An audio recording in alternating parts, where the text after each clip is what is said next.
Hello दोस्तों, नमस्कार, आदाब, सत श्री अकाल। मैं हूं राहुल शर्मा, आपका बिजनेस स्टडी मेंटोर, जिसको आप सभी प्यार से खली शेर के नाम से जानते हैं। कैसे हैं आप सभी? मस्त मजे में?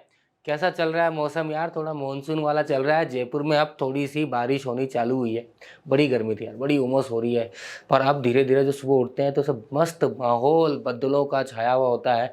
और जब माहौल को देखते हैं और बाहर बैठ के जब चाय की चुस्की ली जाती है तो जो एनर्जी है ना, वो अलग ही दुगने लेवल पहुंच जाती है। उस एनर्जी के साथ हम आपके सामने आ गए हैं। आपका बिजनेस स्टडी चैप्टर चल रहा है ऑर्गेनाइजिंग, और ऑर्गेनाइजिंग में हम बात कर रहे थे भैया स्ट्रक्चर्स ऑफ या टाइप्स ऑफ ऑर्गेनाइजेशन स्ट्रक्चर, जिसमें हमने फंक्शनल और डिविजनल को कंप्लीट कर लिया। फंक्शनल की अगर बात करते हैं तो जहां पे ऑर्गेनाइजेशन किस बेसिस पे डिवाइड होता है? फंक्शन के बेसिस पे। मतलब कि जैसे हम बोल सकते हैं finance, HR, production, purchase, sales, marketing, इस बेसिस पे जब डिवाइड करते हैं तो हम बोलते हैं भैया कौन सा ऑर्गेनाइजेशन स्ट्रक्चर फॉलो किया जा रहा है? यहाँ पे फंक्शनल स्ट्रक्चर फॉलो किया जा रहा है। या सिंपल शब्दों में ऐसे बोल सकते हैं, जब किसी ऑर्गेनाइजेशन का जो प्रोडक्शन की वैरायटी वो ज्यादा नहीं है, सिंगल लाइन जो है प्रोडक्ट प्रोड्यूस करा जा रहा है, ज्यादा डाइवर्सिफिकेशन नहीं है, वहां पे हम बोलते हैं फंक्शनल का यूज करना चाहिए। फिर आता है हमारा डिविजनल। जब वर्ड डिवीजनल आता है तो वहां पे डिविजनल हेड आते हैं, या फिर हम डिवीजन को डिपार्टमेंट्स के नाम से डिनोट कर देते हैं। तो डिविजनल को कैसे करेंगे भैया? कैसे समझेंगे डिविजनल? कौन मानेगा कि ये ऑर्गेनाइजेशन स्ट्रक्चर डिविजनल है या नहीं है? बड़ा सिंपल है। अगर वैरायटी ऑफ प्रोडक्ट बहुत ज्यादा है, डाइवर्सिफाइड है, अलग अलग पोर्टफोलियो बहुत ही विपरीत है, मतलब एक दूसरे से कोई लेना देना नहीं है प्रोडक्ट का, मान लो एक कॉस्मेटिक गारमेंट्स हो गया, एक फुटवेयर हो गया, कोई लेना देना नहीं है, तो यहां पे कौन सा स्ट्रक्चर फॉलो किया जाएगा? डिविजनल। ये आपको शानदार तरीके से समझ में आ चुका होगा। अब बात होती है फॉर्मल और इनफॉर्मल ऑर्गेनाइजेशन स्ट्रक्चर को लेकर। देखिए, किसी भी ऑर्गेनाइजेशन में इनफॉर्मल अपने आप जनरेट होता है, पर फॉर्मल जनरेट किया जाता है, मतलब इंटेंशनली फॉर्मल ऑर्गेनाइजेशन क्रिएट किया जाता है, क्योंकि वहां पे मतलब होता है ऑर्गेनाइजेशन गोल को अचीव करना। अगर इनफॉर्मल होगा तो सब आएंगे, बतियाएंगे, चाय पिएंगे, सुट्टा पिएंगे और चले जाएंगे। ठीक है, बाहर बैठ के बातें करेंगे, कहाँ चल रहा है भैया, कहाँ करें, ऐसे ऐसे मसल मसल के, मजा नहीं आ रहा है। तो ये नहीं है। जब किसी ऑर्गेनाइजेशन को प्रॉपर वे में रन करना होता है, उसका उद्देश्य बड़ा क्लियर है कि मेरे को अपने गोल्स इतने टाइम में अचीव करना है, मार्केट में सर्वाइव करना है, प्रॉफिट करना है, ग्रो करना है, तो उसको एक ऑर्गेनाइजेशन स्ट्रक्चर, एक इन्वायरमेंट क्रिएट करना पड़ेगा ऑर्गेनाइजेशन के अंदर, जिसको बोला जाता है फॉर्मल ऑर्गेनाइजेशन। भाई जिस तरह से आप घर में रहते हो वो इनफॉर्मल है, पर जब आप स्कूल जाते हो फॉर्मल है। भाई ऐसे थोड़ी आप जैसे घर में रहते हो अपने बॉक्सर्स वगैरह में और या फिर अपने जो शॉर्ट्स है उसमें घूमते रहते हो, स्कूल चल जाओगे क्या? नहीं। स्कूल जाओगे तो प्रॉपर ड्रेस्ड अप होगा, शूज पॉलिश होगी, हेयर प्रॉपर कट होगा, नेल्स प्रॉपर कट होंगे, जो उनके सिस्टम है, भाई लंच ब्रेक इतने बजे होता है उतने बजे ही लंच लोगे। वो अलग बात है कि पीछे बैक बेंचर बैठ के कभी भी अपना लंच ले सकते हैं, वो मैंने भी अपनी लाइफ स्कूल लाइफ में किया है और आप भी करते होंगे, ये तो कंफर्म है ना? तो चलिए इसी बात पे स्टार्ट करते हैं हमारे फॉर्मल ऑर्गेनाइजेशन स्ट्रक्चर को। और उससे पहले जैसे बताता हूं कि भैया हमारी मुलाकात को जो है या हमारा जो रिश्ता है वो कैसे मजबूत होगा, बड़ा ही सिंपल है। आपके मोबाइल में प्ले स्टोर जैसे एक नाम की चीज होती है, उसको कर क्या लेना है? ओपन कर लेना है। उसको थोड़ी डाउनलोड करोगे, तो आता ही है। उसको ओपन कर लेना है और टाइप कर देना है easily learn with smile, EAZILY, learn with smile. जैसे आप इसे डाउनलोड करोगे, थोड़ा सा, ज्यादा बड़ा एमबी का है ही नहीं यार, बहुत सिंपल है ना, ज्यादा एमबी का नहीं है। इसको डाउनलोड कर लेना। डाउनलोड करते ही आपके पास क्रिएट न्यू अकाउंट पे क्लिक कर देना। मोबाइल नंबर, आपके कुछ छोटे छोटे डिटेल्स पूछ जाएंगे, name, email ID, gender, Jaipur, आपका लोकेशन जो भी होगा, ठीक है, ऑटोमेटिकली ले लेता है। अगर मान लीजिए नहीं लेता तो आप टाइप कर दीजिए अपने घर का एड्रेस, हो जाएगा। फिर यहाँ अपना मोबाइल नंबर डाल दीजिए और फाइनल क्लिक कर दीजिए, आपका ओटीपी आ जाएगा। ओटीपी ऑटोमेटिकली आ गया, यहाँ पे वेरीफाई कर देना है। वेरीफाई करते ही आपका काम बड़ा ही, मतलब 80% काम कंप्लीट हो गया, 20% बचा हुआ है। 20% क्या है? कुछ नहीं है। जैसे ही करोगे आपके पास ये दरवाजा खुल जाएगा। अब आप देख लो दरवाजे में क्या क्या है, ये बॉक्स बने हुए आपके लिए, ठीक है। खुल जा सिम सिम वाला ये है IIT JEE NET preparation bank SSC के लिए, ये आपकी 11th-12th क्लास के लिए, और ये है सीयूईटी एग्जाम के लिए। तो जैसे पता है सीयूईटी का रिजल्ट मेरे ख्याल से सैटरडे को आ चुका था शाम को 7 बजे। कैसा रहा रिजल्ट आप सभी का? शानदार रहा होगा मेरे ख्याल से। भाई पढ़ाई कहाँ से करी थी, इजीली से करी थी। चलिए जी, फिर सीबीएसई उदय, यहाँ पे आपको देखिए, मान लीजिए आप 11th-12th में जाते हो, कॉमर्स के लिए आपको उदय और शिखर बैच मिलेगा, ये 11th क्लास के लिए और ये 12th क्लास के लिए। फिर प्रारंभ एंड टॉपर्स में आप देखोगे तो ये आपको साइंस के लिए मिलेगा, ठीक है, ये 11th के लिए 12th के लिए। यहाँ पे आप क्लिक कर दीजिए, जैसे मान लीजिए आपने कॉमर्स क्लिक किया, 12th क्लिक किया, तो आपके पास ये ओपन हो जाएगा, कॉमर्स में accountancy, business study, economics, mathematics. अब आप सब्जेक्ट वाइज चाहते हैं कि भैया मुझे अकाउंटेंसी पढ़ना है हमारे मेंटोर जितेंद्र सर से, या फिर उदय बैच में जो हमारे रोशन कृष्णा सर उनसे पढ़ना है, या फिर आपको खली सर से सिर्फ बिजनेस स्टडीज पढ़नी है, तो आप पर सब्जेक्ट भी कर सकते हैं। नहीं चाहते भैया इजीली के सारे टीचर इतने शानदार है तो हम तो पूरा ही कोर्स लेंगे, पर ये क्या, ये क्या, ये क्या, कुछ नहीं भैया, ऐसा कुछ रिएक्शन देने की दरकार नहीं है। शॉप टेलीविजन जो शॉप होता है, जो हम बोलते हैं डेली शॉप चैनल्स होते हैं, उनकी तरह नहीं। आप जब प्राइस देखते हो थोड़ा सा बहुत चक्का रह जाते हो, पर हमने बोला है भैया ना, पैसे नहीं लिया जाएगा, ऐड टू कार्ट। ये जो कोर्स है उसकी फीस जरूर 9,000 रुपए के आसपास, 1 रुपए कम, पर हमने बोला नहीं भैया, कोर्स जो है बच्चों के लिए फ्री करेंगे। तो करना क्या आपको, फ्री इजीली कूपन कोड डाल देना है। जैसे ही ये डालोगे आपका कोर्स पूरा पूरा पूरा पूरा फ्री फ्री फ्री हो जाएगा, कोई टेंशन की बात नहीं है। आगे बस समझ में, चलें आगे, करें स्टार्ट चैनल को। चलिए जी, चैप्टर स्टार्ट कर देते हैं, मतलब टॉपिक स्टार्ट करते हैं। Meaning of formal organisation structure. That means formal organization structure clearly spells out the job to be performed by each individual, the authority, responsibility assigned to every individual, the superior subordinate relationship and designation of every individual in the organization। मतलब यहां पे हर चीज बता दी जाती है, assumption पे काम नहीं चलता। क्या होता है, आप लोग जब दोस्त बैठते हो, अपने दोस्तों में जब बातें होती है, वो इनफॉर्मल ऑर्गेनाइजेशन होता है। वहां पे कुछ डिसाइडेड नहीं कि यार ये सुपीरियर है, ये सबॉर्डिनेट है, मुझे इसको जाके जवाब देना पड़ेगा, मुझे इसको बताना पड़ेगा कि आज मैंने क्या काम करा है, ऐसा कुछ नहीं होता। पर फॉर्मल ऑर्गेनाइजेशन में हर चीज डिफाइंड होती है। भैया आप सबॉर्डिनेट हो, आपका ये मैनेजर है, ये सुपीरियर है, आपने दिन भर में काम क्या किया वो आपको इनको क्या करना पड़ेगा, रिपोर्ट करनी पड़ेगी। अगर कोई काम आपको सौंपा गया तो काम कहाँ तक कंप्लीट हो गया, कितना % काम बचेगा या कितना टाइम और लग जाएगा, हर एक चीज की रिपोर्ट देनी पड़ेगी। और आप किस पोजीशन पर, आपका ओहदा क्या, आपकी अथॉरिटी क्या, आपके पास क्या क्या रिस्पॉन्सिबिलिटी, हर एक चीज क्लियरली डिफाइंड होता है। पर इनफॉर्मल ऑर्गेनाइजेशन में ऐसा होता नहीं है। इनफॉर्मल में बाय डिफॉल्ट आप अज्यूम कर लेते हो। अगर आपका कोई दोस्त बीमार है तो वहां पे आपको बोला थोड़ी जाता है कि भैया उसके पास जाओ, उससे पूछ हाल चाल, ये चीज बोली जाती है क्या? नहीं, ये बाय डिफॉल्ट। आपको दोस्त बीमार तो आप चले जाओगे और बात करने के लिए, भैया कैसा है, अरे बीमार कैसा हो गया भाई तू यार, अरे ध्यान नहीं रखता यार, ले चल तो घुमा के लाता हूं। वो क्या है, बाय डिफॉल्ट अज्यूम्ड है, वो आपने अपने आप मान रखा है। पर यहां पे हर चीज क्या डिफाइंड है। That's why it says formal organisation structure clearly spells out the job to be perform. भैया क्या काम आपको करना है, by each individual, the authority, आपकी अथॉरिटी क्या है, आपकी रिस्पॉन्सिबिलिटी क्या है, ये सब बताया जाता है हर एक बंदे को, ठीक है। द सुपीरियर सबऑर्डिनेट रिलेशनशिप बताया जाएगा, कौन किस पोजीशन पर है ऑर्गेनाइजेशन में, ये भी बताया जाएगा। अपने मन से जाके आप मैनेजर नहीं बन जाओगे, आज मैं मैनेजर की कुर्सी में बैठूंगा जाके, आज मैं मैनेजर, ऐसा नहीं होता भाई, ठीक है। या फिर हम इसको इस तरह से पढ़ सकते हैं, in order to achieve systematic working and efficient resource utilization, an organization structure is formed as a result of the manager's organizing process. Formal organization structure is the name given to this kind of structure। क्योंकि आपको एक target, आपको कोई चीज achieve करनी है, तभी तो बिजनेस ओपन किया आपने। ऐसे थोड़ी मजे में घूमते फिरते, अरे क्या करें चलो बिजनेस स्टार्ट करते हैं, नहीं, ऐसा नहीं होता, ठीक है। आप खुद करते हो उस चीज को, ठीक है, तो आप खुद करते हो। और जब आप किसी ऑब्जेक्टिव को अचीव करना चाहते हो, जब किसी ऑब्जेक्टिव को हासिल करना चाहते हो, तो एक प्रॉपर वे में काम होगा, तभी वो अचीव होगा, ठीक है ना। जब प्रॉपर वे में वो चीज करी जाएगी, कोई भी आप चाहे पढ़ाई कर रही हो तो पढ़ाई कर रही हो जो भी बेटा, तो आप जब तक वो प्रॉपर वे में नहीं करोगे तो वो चीज अचीव नहीं होगी। आप किताब लेके बैठे हो, फिर सोच रहे हो, सोचते हैं ना, किताब लेके ऐसे बैठे रहते हैं, फिर मैं डॉक्टर बन गया, फिर मैंने ये कर दिया, फिर मेरे को अवार्ड मिल गया, फिर मैंने ये हो गया, ये आपके मन में आ जाता है, ठीक है। कभी पढ़ लेंगे ऐसे नहीं होता, पर आपको टाइम रूटीन सेट करना पड़ता है। मतलब आपको किसी चीज को अचीव करने के लिए, किसी गोल को हासिल करने के लिए एक proper way of working condition environment चाहिए होता है। तो सेम वे जब मैनेजर उस चीज को अचीव करना चाहता है, रिसोर्स को इफेक्टिवली यूज करना चाहता है, और उसको स्ट्रक्चर क्या बोलते हैं, उसको एक नाम दिया जाता है फॉर्मल ऑर्गेनाइजेशन स्ट्रक्चर। क्लियर है? दूसरा, this structure is created intentionally, जानबूझ के, by the manager for achievement of organisational goal. Is it clear? आगे बात समझ में?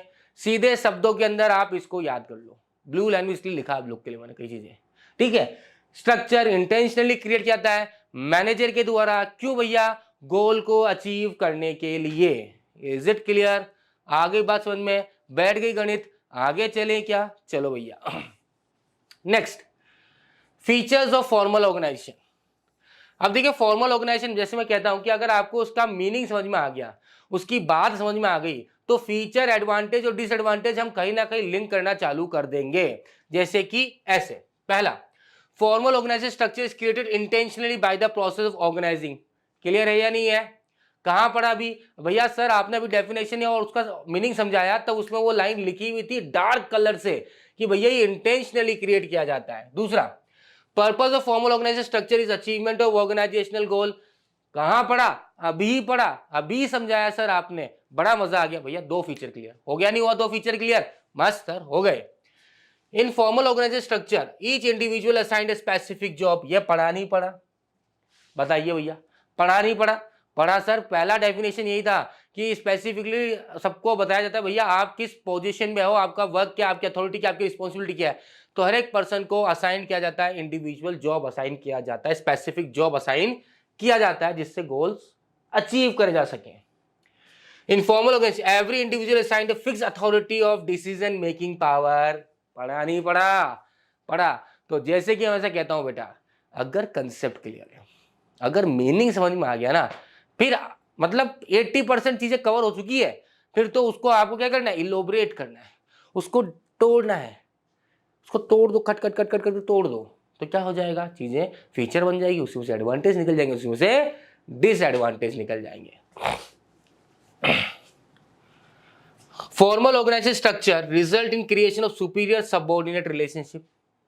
पढ़ा नहीं पढ़ा? यही फीचर है कि फॉर्मल ऑर्गेनाइजेशन स्ट्रक्चर जब होता है वो क्या क्रिएट करता है? सुपीरियर सबऑर्डिनेट, कि आपका सुपीरियर कौन है, आपका मैनेजर कौन है, आपका बॉस कौन है, आपका टीम लीडर कौन है। तो ये चीजें आपको बता दी जाती है, फिर आप उनको रिपोर्ट करते हो, या फिर आप इस पोजीशन पर आपके सबऑर्डिनेट कौन है, आपके पास क्या क्या डिसीजन मेकिंग पावर है, आपके पास क्या क्या अथॉरिटी, आपकी क्या रिस्पॉन्सिबिलिटी, हर चीज क्लियरली डिफाइंड होती है। Next, formal organisation structure creates a scalar chain of communication in the organization. करता है नहीं करता भैया? क्योंकि आपको पता है आपकी पोजीशन यहाँ पर है, तो ये जो नीचे वो सब क्या है? आपके सबऑर्डिनेट है, और ये जो ऊपर है आपके वो सब क्या है? सुपीरियर है। तो आपकी रिस्पॉन्सिबिलिटी क्या होगी, आपकी अथॉरिटी क्या होगी, ये सब चीजें क्लियर होती है। तो इससे क्या बन जाता है? स्केलर चेन आपको क्या करता है? चेन ऑफ कमांड क्रिएट करके देता है, चेन ऑफ कम्युनिकेशन बोल लीजिए, ठीक है। चेन ऑफ कम्युनिकेशन क्रिएट करके देता है भैया आपको ये। आगे की बात समझ में? गणित बैठ गई दिमाग के अंदर, फिट हो गई। चले आगे फिर।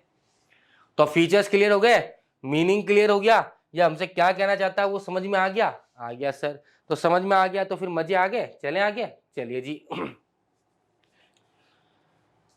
10 बात करेंगे एडवांटेजेस ऑफ फॉर्मल ऑर्गेनाइजेशन।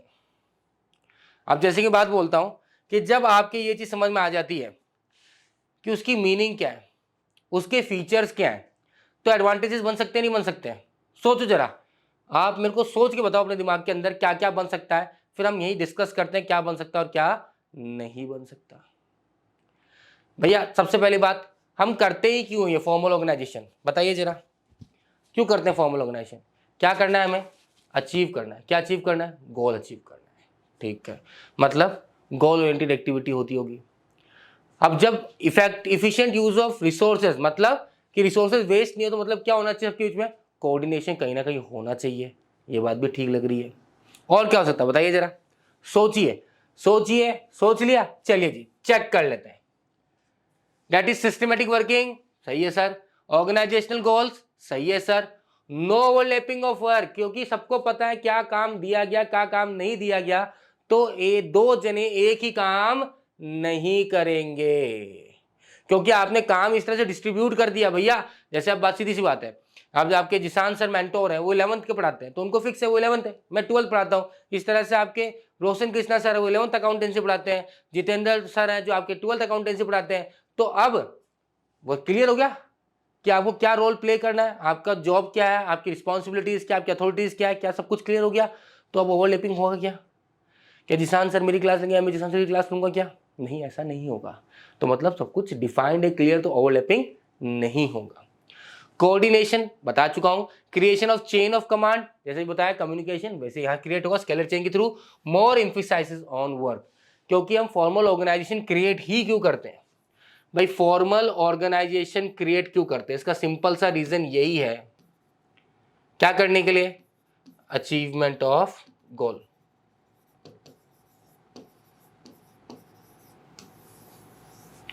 क्या करने के लिए? गोल को अचीव करने के लिए। सिंपल सी बात है। तो यहाँ पे एम्फेसाइज किस पे होगा? काम पे होगा। किस पे होगा? काम पे। काम करो, काम करो, काम करो, काम करो भैया, काम करके दो, काम करके दो, काम करके दो, तो सैलरी कट जाएगी। चलिए जी, एक एक को पढ़ लेते हैं फटाफट से हमसे। Systematic working, that formal organization structure result in systematic and smooth functioning of an organization। तो फॉर्मल ऑर्गेनाइजेशन जो होता है बेटा, वो क्या करता है? Systematic and smooth functioning of organization, क्योंकि सिस्टमेटिक वर्किंग है, सबको अपना काम पता है, सबको अपना ओहदा पता है, सबको अपनी रिस्पॉन्सिबिलिटी पता है, तो ऑब्वियसली सब उसी वे में काम करेंगे। तो काम सिस्टमेटिकली होगा या अनसिस्टमेटिकली होगा, या रायता फैल जाएगा? ना रायता फैलेगा ना अनसिस्टमेटिकली होगा। क्या होगा? सिस्टमेटिक वे ऑफ वर्किंग होगा। क्लियर है? Next, achievement of organizational objective. अरे यही बात तो बोल रहा था बुर्बक, शुरू से लेके आखिरी तक फॉर्मल ऑर्गेनाइजेशन एक ही तो बात बोल रहा है भैया। फॉर्मल ऑर्गेनाइजेशन क्रिएट ही इसलिए किया जाता है कि क्या कर सकें? जो गोल, जो सपने लेकर आप आए हो, जिस सपने के साथ आपने अपने बिजनेस की शुरुआत की है, जो मेहनत आपने की है और जो सपना आप देख रहे हो, उसे अचीव करा जा सके। तो achievement of goal objective organizations. क्या बोला? Achievement of organizational objective, that is formal organisation structure establish to achieve the organizational objective. वो वाली बात से बताया मैंने आपको, अगर फॉर्मल ऑर्गेनाइजेशन स्ट्रक्चर नहीं होगा तो इनफॉर्मल होगा, और जब इनफॉर्मल ज्यादा बढ़ जाता है, हद से ज्यादा बढ़ जाता है, तो फिर क्या होता है भाई? आप दोस्त जब बैठते हो तो क्या करते हो? कुछ प्रोडक्टिव बात होती है और बाकी सब, समझ गए, वही होता है। ठीक है, मतलब इधर उधर की बातें, या फिर कुछ भी बातें जिसका कोई सेंस नहीं होता। कई बार आप सोचो, जैसे हम भी दोस्त लोग बैठते हैं भाई, अब हमारी लाइफ थोड़ी सी इतनी बिजी हो गई, हमें संडे को टाइम मिलता है ना। अब वो टाइम नहीं रहा कि जैसे आप लोग के पास टाइम है कि हर दिन जाके मिल आए, शाम को खेलने चले गए दोस्तों के साथ। बड़े दिन आते हैं, पुराने दिन बड़े याद आते हैं मेरे को आज भी। स्कूल से आते हैं, फिर बस बैग रखा अपना, खाना मतलब आधा अधूरा खाना खाया, और पास में जो हमारे घर के पास में खाली जमीन थी, वहां जाके हम क्या करते हैं, दोस्त लोग इकट्ठे हो जाते हैं, दोपहर में धूप पड़ रही है और फिर क्रिकेट खेलना चालू, और भाई बैटिंग कर, अरे पोगले पोगले, पहला नंबर किसका आएगा, 4 जने खड़े फिर ये खेल रहे हैं। मतलब 2:30-3 बजे खेलना चालू करते, इसके शाम के 6 बजे मम्मी आवाज लगाती, अरे बाहर मरेगा क्या, अंदर आजा, काला पड़ जाएगा, अरे आजा अंदर, धूप में परेशान हो जाएगा, बीमार हो गया तो देखना पिटाई कर दूंगी तेरी मैं। फिर जाते, पानी पीते, थोड़ी देर बैठते, कुछ होमवर्क होता है स्कूल कर लेते, 8 बजे करीब खाना खा लेते, और अगर लाइट चल जाती रात को तो छुपन छुपाई खेलने का जो मजा आता, वो तो भैया आज भी नहीं आता। तो बेसिकली क्या होता है, आज हमें वो समय नहीं मिलता, पर पहले जो समय था उसको आज भी याद करते हैं। Old days are always good ना, जी लो भाई, ज्यादा टेंशन मत लो, कल की हो जाएगा जो होगा, आज जी लो। ठीक है, चले जी। No overlapping of work in formal organisation structure, work is systematically divided among various departments and employees, so there is no charge of duplication overlapping of work. जैसे आपको बताया मैंने कि हर काम हर किसी को डिस्ट्रीब्यूट कर दिया गया है, और उसको बता दिया भैया आपको ये काम कंप्लीट करना है, आपकी रिस्पॉन्सिबिलिटी है, ये आपकी जिम्मेदारी है। तो जब सब काम अच्छी तरह डिस्ट्रीब्यूट कर दिया गया, जैसे कि सिंपल सा लॉजिक ले लीजिए, जैसे मैं हमेशा बोलता हूँ कि मैनेजमेंट को अगर पढ़ना है, मैनेजमेंट का कोई भी टॉपिक आपको पढ़ना है, तो शादी ब्याह इज इक्वल्स टू मैनेजमेंट एक टॉपिक बनाऊंगा और डालूंगा, जहाँ आपको ये एक बार पूरा कोर्स कंप्लीट हो जाए दो, मैं समझा ही रहा हूँ आपको साथ साथ, पर एक वीडियो बनाऊंगा आपके लिए। अब जैसे ओवरलैपिंग, जैसे मैंने आपको बताया था कि भैया क्या होता है, जब शादी ब्याह होता है तो जब हड़बड़ी होती है तो वो भी अरे वो कहाँ गया, अरे वो सब्जी लेने गया, अरे मैंने उसको सब्जी लेने के लिए भेज दिया, अरे 2 बार सब्जी मंगाओगे क्या यार, एक उसको वहां बेचते हुए काम हो जाता, 2 जने चले गए फालतू उधर, क्या मतलब टाइम वेस्ट होगा, अब इधर काम रुक गया। होता नहीं होता है, सुनने को मिलता नहीं मिलता, मिलता है ना। वो क्यों हुआ? क्योंकि आपने प्रॉपर डिस्ट्रीब्यूशन ऑफ वर्क नहीं किया। प्रॉपर्ली डिस्ट्रीब्यूट करते तो ओवरलैपिंग नहीं होता, ओवरलैपिंग नहीं होगा तो एफिशिएंटली यूज ऑफ रिसोर्सेज होगा, एफिशिएंटली यूज ऑफ रिसोर्सेज होगा तो आपका गोल अचीव होगा। होगा नहीं होगा? होगा जी। चलिए जी, नेक्स्ट बात करते हैं आगे। क्या बोलना चाहता भैया हमसे? Coordination, formal organisation structure result in coordinating the activity of various department. ठीक बात है। अब सोचिए भाई, ये पीपीटी टीम बनाती है हमारी, है ना। तो अब उसको जब तक हम स्क्रिप्ट बना के हम नहीं देंगे, भाई टीचर तो हमें, फैकल्टीज हमें, तो हमें पता होना चाहिए हम क्या पढ़ाना चाहते हैं, किस तरह से पढ़ाना चाहते हैं, कितना टॉपिक हम रखना चाहते हैं, बच्चों को समझ में आ जाए, कुछ कैरेक्टर्स या पे हम इमेज यूज़ करना चाहते तो हम बना के देते हैं। भाई हम स्क्रिप्ट देते हैं, अब इसको आप प्रिपेयर करके दीजिए। वो प्रिपेयर टाइम से करेंगे तभी तो हम टाइम से रिकॉर्ड कर पाएंगे। जब हम रिकॉर्ड कर पाएंगे तो फिर हमारी एडिटिंग टीम के पास जाएगा, फिर वो एडिटिंग टीम उसको एडिट करेगी, ठीक है, फिर आपके पास ये प्रोसेस हो क्या आएगा। तो अब अगर मान लीजिए कोई भी डिपार्टमेंट इसमें लैग कर जाता है कि प्रॉपर फिर आपके पास क्लास आ पाएगी या फिर ढंग से आ पाएगी, कुछ ना कुछ गड़बड़ होगा। एडिटिंग ज़्यादा गलत कर दिया तो फिर आपके पास लाइट हो गया कलर, या फिर कट गया, दिख नहीं रहा प्रॉपर, है ना। तो ये समझ रहे हो? तो बेसिकली होता है हर एक डिपार्टमेंट क्या होता है, एक दूसरे से कनेक्टेड होता है। तो सेम वे किसी भी ऑर्गेनाइजेशन के अंदर क्या होता है बेटा, हर एक डिपार्टमेंट दूसरे कनेक्ट होता है, तभी वो कोऑर्डिनेट करेंगे, तभी ऑर्गेनाइजेशन गोल अचीव हो पाएगा।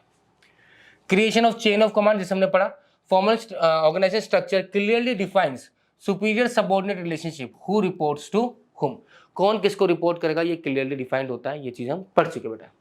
चलिए जी, मोर emphasizes on work, formal organization structure lays more emphasis on work than interpersonal relationship, दोस्ती यारी, ठीक है, प्यार व्यार सब ऑर्गेनाइजेशन के बाहर। ऑर्गेनाइजेशन के अंदर एंटर कर चुके हो तो आपका काम एक ही है, जो आपको रिस्पॉन्सिबिलिटी है उसको फुलफिल करिए, अपना काम करिए। ज्ञान देने की दरकार नहीं है या फिर इसको पिकनिक स्पॉट बनाने की जरूरत नहीं है। क्लियर है? तो दीज आर दी एडवांटेज। अब जब एडवांटेज है तो साथ में क्या होंगे, लिमिटेशंस भी होंगे, और लिमिटेशन होना लाजमी है। लिमिटेशन नहीं होगा तो बात कैसे बनेगी। तो चलिए लिमिटेशन के बारे में पढ़ लेते हैं। बड़ा ही 3 छोटे से लिमिटेशन है हमारे लिए, या डिसएडवांटेजेस हम बोल सकते हैं। That is disadvantage of formal organization. चलिए क्या बोल रहा है पहला, डिले इन एक्शन, क्योंकि आपको क्या फॉलो करना है, chain of command, scalar chain follow करना है। अब आपको अपने अथॉरिटी जो आपका सुपीरियर उससे परमिशन लेनी पड़ेगी।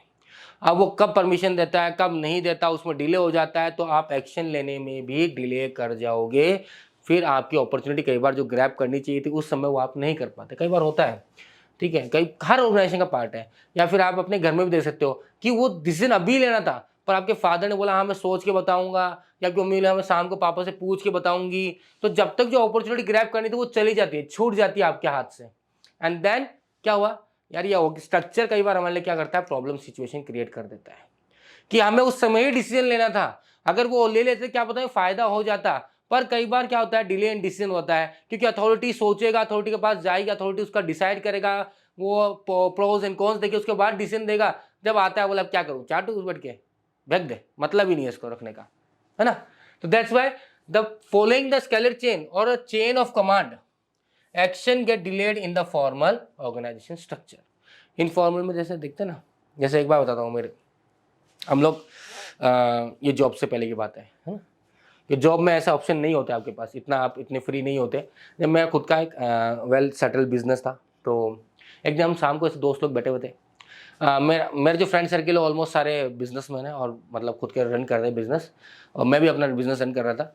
कोविड से पहले की बात है ये सब ना, पर बाद में different situations create different things in life and everything has to be accepted. That's the simple way to answer या to accept each and everything. तो ऐसे बैठे हुए थे हम लोग शाम को, might be some Wednesday Thursday की बात थी, बैठे हुए थे, गर्मी का टाइम चल रहा था। तो ऐसे बैठे हुए बोले यार क्या करें यार, कहीं चलते हैं घूमने के लिए यार, मज़ा नहीं आ रहा। बोले यार चल मनाली चलते हैं। मनाली, उन्हें हाँ यार थोड़ी ठंडी जगह चलते हैं, जयपुर में इतनी गर्मी पड़ रही है, कहीं और जाने का मतलब नहीं है, जाए ठंडी जगह जाए। मतलब आप सोचिए कि हम सिर्फ इतना इंस्टेंट प्लान बनाया था हमने कि हम रात के 8 बजे डिस्कस कर रहे थे कि मनाली जाएंगे, 9 बजे हमने तय कर लिया कि जाएंगे, और 10 बजे हमने तय कर लिया कि भैया रात को 12 बजे निकलेंगे। मैं घर गया हूँ, घर जाके मैंने पैक किया, मम्मी बोली क्या हो गया, पापा बोले क्या हो गया, मैंने हम जा रहे हैं मनाली। बोले रात के 12 कब जा रहा है, मैं कल सुबह की ट्रेन है क्या, बोले नहीं गाड़ी लेके निकल रहे हैं हम लोग। पागल है वो, डांटे चिल्लाए, मैंने देखो अब निकल रहे हैं यार, अब बाद में खत्म। रात के 12 बजे हम गाड़ी लेके निकल गए मनाली भाई। नो डाउट मनाली पहुंचे तो हम अगले दिन पता नहीं कब पहुंचे, बहुत लेट पहुंचे, रात को घूमे, ठीक है, ऑन रूट ही थे, ढाबे में रुक गए, चाय पिए, एंजॉय किया, मतलब वो जो समय था तो वो कब हुआ, इनफॉर्मल में हुआ। फॉर्मल में क्या होता, अगर आप वही फॉलो करते, पापा से पूछ के बताऊंगा यार अभी तो मैं नहीं कह सकता, नहीं कर पाऊंगा, पापा बताएंगे, पापा को जाके पूछते, पापा आजाद को पागल है बैठे करो चुपचाप से, चढ़ा पड़ेगा साढ़े के रात को बाहर जाएगा है, पूछ नहीं, एक दिन पहले बोला क्या चलो बट, मतलब इंसेंस ऐसे बोलते ना फादर अपने, तो दैट्स वाई। तो ये होता है फॉर्मल ऑर्गेनाइजेशन में प्रॉब्लम है थोड़ी सी। Ignore social needs of employees. भैया क्या होता है, सोशल बोल लो, साइकोलॉजिकल नीड बोल लो, भाई इंसान कभी भी ना, मतलब वो बोलते हैं ना, शेर का जो सर्कस का जो शेर होता है वो परेशान होता है एक बार के लिए आके, वही चीज़ करते रहो, उसकी जो आम जिंदगी में उसकी जो रिक्वायरमेंट है, जैसे अपन बोलते हैं ना, अपने दोस्तों के साथ बैठ के बात करना यार, अपना खुद का पर्सनल टाइम होना चाहिए, क्या सिर्फ दिन भर कंप्यूटर लैपटॉप में लेके बैठे रहो, सर बनना आ जाता है, आंखें दुखने लग जाती है, कमर दुख जाती है, थोड़े दिन बाद आप उसमें फिर आपको मजा आना बंद हो जाएगा। तो फॉर्मल ऑर्गेनाइजेशन में कहीं ना कहीं, क्योंकि आप ज़्यादा काम ही काम पे इंपॉर्टेंस और इम्फोसाइज करते हो, तो कहीं ना कहीं formal organisation structure does not give importance to psychological and social needs of employee, which में lead to demotivation of employees. आपसी बात करना, आपसी में एक साथ डिस्कस करना, बैठ के खाना खाना, वो होता है ना, नहीं आप ऑर्गेनाइजेशन के अंदर सुपीरियर से बात नहीं कर सकते, तू तड़ाक नहीं कर सकते, जबकि वो आपका दोस्त ही है, जबकि आपका दोस्त ही है वो, है ना। तो आप बाहर मिलते हो, आज ज़्यादा कर रहा था ऑफिस के अंदर, है ज़्यादा कर रहा है कि बताऊँ तेरे को मैं, पर ऑफिस में आप नहीं कर सकते, आप बाउंडेशन में हो, उठ के आप यहाँ से वहाँ नहीं जा सकते, तो फिर क्या होगा, आपका जो सोशल नीड है उसको इग्नोर कर दिया जाता है।